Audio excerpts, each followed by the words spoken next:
திருவள்ளூர் மாவட்டம் வெங்கல் காவல் நிலைய எல்லைக்கு உட்பட்ட தாமரைப்பாக்கம் பகுதியில் செயல்படும் டாஸ்மாக் மதுபான கடையின் பின்பக்கம் கடந்த 30ஆம் தேதி இரவு துளையிட்டு 1,18,00,000 ரூபாய் மதிப்புள்ள உயர் ரக மதுபானங்கள் கொள்ளையடிக்கப்பட்டன.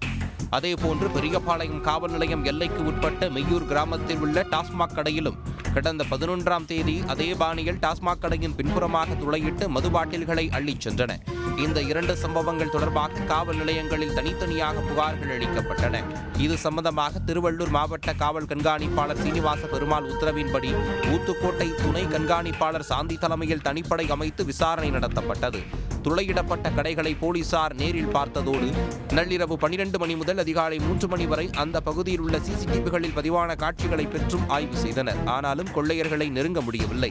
கடைசியாக குற்றம் நடைபெற்ற இடங்களில் உள்ள ஏர்டெல், ஜியோ, பிஎஸ்என்எல், வோடபோன் நிறுவனங்களின் டவர் பதிவுகளை வைத்து சோதித்தனர். அந்த பகுதியில் குறிப்பிட்ட நேரத்தில் 100க்கும் மேற்பட்டோர் செல்போனில் பேசியிருப்பது தெரிய வந்தது. அதன் பேரில் பம்மலைச் சேர்ந்த இசக்கிதுரையை போலீசார் முதலில் பிடித்து வந்து விசாரணை நடத்தினர். அப்போது அவர் கொள்ளையில் ஈடுபட்டதை ஒப்புக்கொண்டதோடு கூட்டாளிகள் குறித்த விவரத்தையும் வெளியிட்டார். அதன் பேரில் செம்பேடு பகுதியைச் சேர்ந்த 24 வயதுடைய பிரபாகரன், பூச்சி அத்திப்பேடு பகுதியைச் சேர்ந்த 28 வயதுடைய சரத்குமார் என்ற வீரமணி, அலமாதி பகுதியைச் சேர்ந்த 30 வயதுடைய ஸ்டீபன், 26 வயதுடைய தர்மேந்தர் ஆகிய 4 பேரை அடுத்தடுத்து போலீசார் கைது செய்து விசாரணை மேற்கொண்டனர்.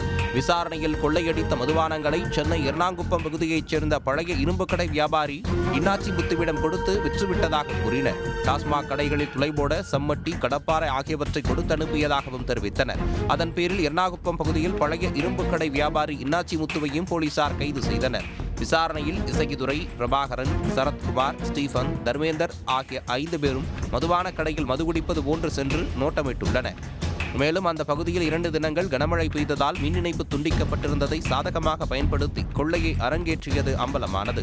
2 டாஸ்மாக் கடையிலும் துளையிட்டு கொள்ளையடித்த 4 லட்சம் ரூபாய் மதிப்புள்ள 3130 மதுபான பாட்டில்களில் 2700 மதுபான பாட்டில்களையும் மற்றும் கடத்தலுக்கு பயன்படுத்திய வாகனத்தையும் போலீசார் பறிமுதல் செய்தனர்.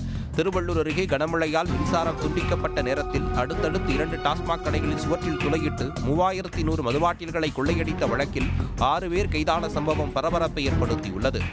இவர்கள் வேறு எங்கேனும் இதுபோன்று கைவரிசை காட்டியுள்ளனரா எனவும் போலீசார் விசாரணை நடத்தி வருவது குறிப்பிடத்தக்கது. உடனுக்குடன் செய்திகளை தெரிந்து கொள்ள சன் நியூஸ் பெல் ஐகானை கிளிக் பண்ணுங்க.